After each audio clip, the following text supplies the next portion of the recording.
faktornya itu internal. Ada yang faktornya adalah internal. Dan yang kedua, ada orang yang melakukan kejahatan namun faktornya adalah eksternal. Ya. Kalau kemudian orang-orang yang melakukan kejahatan, kemaksiatan itu faktornya adalah faktor internal,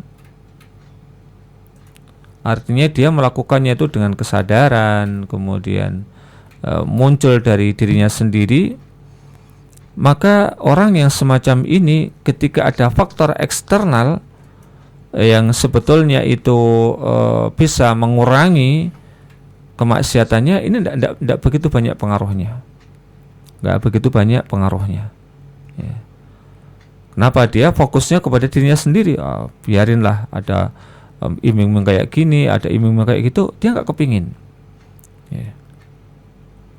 Bahkan seandainya, satu contoh, orang yang memang ketika melakukan kejahatan itu murni dari faktor dirinya sendiri, tanpa gangguan setan pun dia tetap akan melakukan kejahatan. Ya, boleh jadi dia malah udah masuk ke dalam setan golongan manusia gitu ya. Ya. Sehingga ketika Rasulullah mengatakan para setan pun dibelenggu, ya mau dibelenggu dan tidak dibelenggu itu sama saja gitu bagi dirinya. Ya. Apalagi ketika diinformasikan pintu surga terbuka, pintu neraka tertutup, yang itu juga tidak tampak, itu tidak begitu mempengaruhi kondisi dirinya. Ya, semoga Allah Subhanahu wa taala ya melindungi diri kita semuanya dari keadaan yang semacam itu. Ya, wallahu taala a'lamu bissawab. Nah, Ustaz, jazakallahu khairan atas jawabannya. Ya, wa jazakumullahu khairan. Lalu pertanyaan selanjutnya, Ustaz. Naam. Assalamualaikum, Ustaz. Waalaikumsalam warahmatullahi wabarakatuh.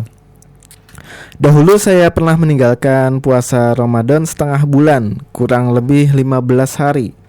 Itu terjadi ketika saya masih SMP dan saya sudah balik. Sampai saat ini seingat saya belum sepenuhnya saya tebus puasanya, Ustadz. Apakah saya tetap harus mengganti puasa yang sudah lama itu, atau ada amalan lain yang bisa saya lakukan untuk menebus kesalahan dahulu itu, Ustadz? Baik. Bismillah, alhamdulillah, salatu wassalamu ala rasulillah wa ba'd. Ya. Puasa Ramadan itu adalah puasa yang diwajibkan oleh Allah Subhanahu wa taala di setiap tahunnya, ya, di setiap tahunnya. Maka ketika kemudian seseorang meninggalkan, apalagi kemudian sudah lama, sudah dahulu, ini yang pertama sekali yang harus dia lakukan adalah memperbanyak bertaubat kepada Allah ya atas dosa-dosa yang telah dilakukannya tersebut. Yang kedua, maka kemudian dirinya banyak melakukan amal-amal soleh, ya, banyak melakukan amal-amal soleh. Wa'ad bi'is-sayyi'ata al-hasanata tamhuha, kata Rasulullah. Iringilah perbuatan-perbuatan yang buruk itu dengan perbuatan-perbuatan yang baik. Ya, di mana perbuatan yang baik itu kemudian akan menjadi sarana untuk menghapus, ya, kesalahan-kesalahan yang telah dilakukannya. Maka dengan hal itu, di antara pendapat Syaikh Ibnu Utsaimin rahimahullah taala, ya tidak perlu kemudian menggantinya. Ya, tidak perlu kemudian menggantinya. Ya, andai orang yang kemudian tidak puasa di masa silamnya harus mengganti, maka sangat berat. Ya, para sahabat itu yang mereka dahulunya adalah kafir, kemudian masuk Islam sudah dewasa, berarti sudah meninggalkan sekian banyak perbuatan-perbuatan yang seharusnya dilakukan. Ya, yang seharusnya dilakukan, namun ternyata tidak ada perintah dari Rasulullah SAW kepada mereka. Dan atau seandainya ada seseorang yang dia ngakunya muslim, dia tidak pernah melakukan ibadah-ibadah, termasuk diantaranya puasa. Dia bertobatnya ketika sudah berumur 60 tahun misalnya gitu ya. Ya, berarti sudah berapa banyak ibadah yang dia tinggalkan. Tentu kalau harus mengganti, ini sesuatu yang sangat-sangat memberatkan. Gimana ngitungnya, gimana cara melakukannya, tentu sangat menyulitkan. Maka yang paling utama adalah kemudian dengan memperbanyak melakukan taubat kepada Allah dan kemudian melakukan amal-amal soleh yang selainnya. Wallahu ta'ala a'lamu bissawab. Nah Ustadz, jazakallahu khairan atas jawabannya. Dan demikian Ustadz untuk pertanyaan pada kesempatan malam hari ini. Dan sebelum kita akhiri untuk kajian kita malam hari ini, mungkin ada penutup yang bisa disampaikan Ustadz. Baik. Bismillahirrahmanirrahim. Salatu wassalamu ala Rasulillah wa ba'd.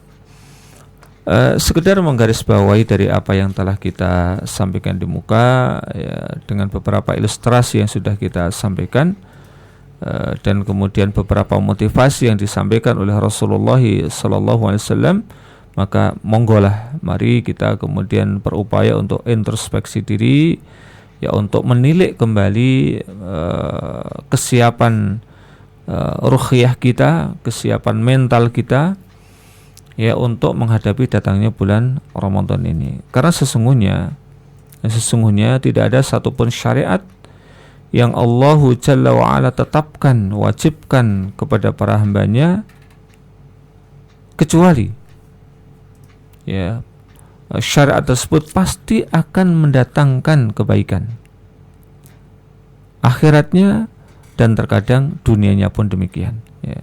Saya ulang, tidak ada satupun syariat yang Allah Subhanahu wa ta'ala bebankan kepada para hambanya, kecuali pasti akan membawa kemaslahatan, kebaikan dunia dan akhirat, ya, untuk para hamba itu sendiri.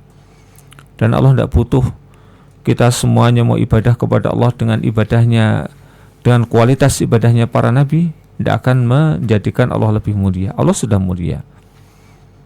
Sebaliknya, andai kita kemudian mau bermaksiat kepada Allah, durhaka kepada Allah dengan kualitas kedurhakaan Fir'aun, maka itu pula tidak akan merendahkan derajat Allah. Allah tetap mulia. Maka sekali lagi, semua yang Allah wajibkan kepada kita adalah dalam rangka untuk kemaslahatan kebaikan kita sendiri. Ya, oleh karenanya monggo kita masing-masing berpikir, kemudian konsentrasi, ya, untuk bisa meningkatkan ibadah nanti di bulan Ramadan dengan sebaik-baiknya. Mudah-mudahan Ramadan yang akan datang ini jauh lebih berkualitas, lebih baik dari Ramadan-Ramadan yang sudah kita tinggalkan. Banyak salah dan kurangnya mohon dimaafkan, dan setiap kebenaran datangnya dari Allah Tabaraka wa Ta'ala. Wassallallahu wassalamu ala nabiyyina Muhammad wa ala alihi washabbihi wa akhiru da'wana alhamdulillahi rabbil alamin. Subhanakallahumma bihamdika asyhadu an la ilaha illa anta astaghfiruka wa atubu ilaik. Billahi taufiq wal hidayah. Assalamualaikum warahmatullahi wabarakatuh. Waalaikumsalam warahmatullahi wabarakatuh. Kami ucapkan jazakallahu khairan untuk Al-Ustaz Abu Salman Hafizahullah Ta'ala yang telah menyampaikan materi pada kesempatan malam hari ini. Semoga apa yang beliau sampaikan bisa menjadi ilmu yang bermanfaat bagi kita semua, khususnya bagi sahabat muslim, pendengar radio muslim dimanapun Anda berada. Dan demikian untuk acara kita pada kesempatan malam hari ini. Insya Allah kita akan berjumpa kembali di besok pagi di Radio Muslim Yogyakarta. Kami segenap kru yang bertugas mohon pamit undur diri. Demikian dari kami. Subhanakallahumma wa bihamdika asyhadu an la ilaha illa anta astaghfiruka wa atubu ilaik. Assalamualaikum warahmatullahi wabarakatuh.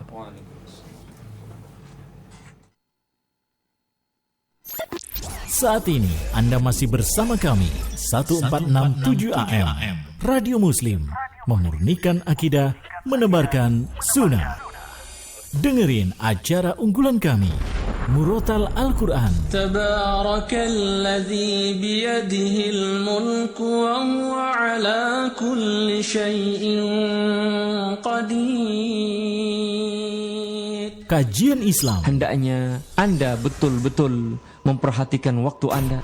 Wa'murihi bikulli khairin, dan isilah dengan segala bentuk kebaikan. Konsultasi hukum seputar keluarga. Allah Subhanahu wa ta'ala jadikan perceraian atau talak itu di tangan suami, dan Allah berikan kepada suami kecenderungan untuk menggunakan dan mengedepankan akal sehat. Dan perbincangan yang menginspirasi. Wirausaha itu intinya yang jelas memang harus berani action. Kita banyak ide, banyak apa, nggak berani action percuma. Untuk informasi donasi, hubungi 0852 9334 8887. Radio Muslim Yogyakarta, memurnikan akidah, menebarkan sunnah. Adab-adab harian Muslim. Adab-adab tidur. Pertama, tidak mengakhirkan tidur malam selepas salat Isya kecuali dalam keadaan darurat, seperti untuk mengulangi atau murajaah ilmu, atau adanya tamu, atau menemani keluarga. Sebagaimana yang diriwayatkan oleh Abu Barzah radhiyallahu anhu, anna an-nabiy sallallahu alaihi wasallam yakrahu an-nauma qabla salatil isya wal haditha ba'daha. Rawahu al-Bukhari wa Muslim. Bahwasanya Rasulullah sallallahu alaihi wasallam membenci tidur malam sebelum salat Isya dan berbincang-bincang yang tidak bermanfaat setelahnya. Hadis riwayat Al-Bukhari dan Muslim. Kedua, hendaknya tidur dalam keadaan sudah berwudu terlebih dahulu, sebagaimana hadis idza ataita madja'aka fatawadda wudu'aka lis-shalah. Rawahul Bukhari wa Muslim. Apabila engkau hendak mendatangi pembaringan atau tempat tidur,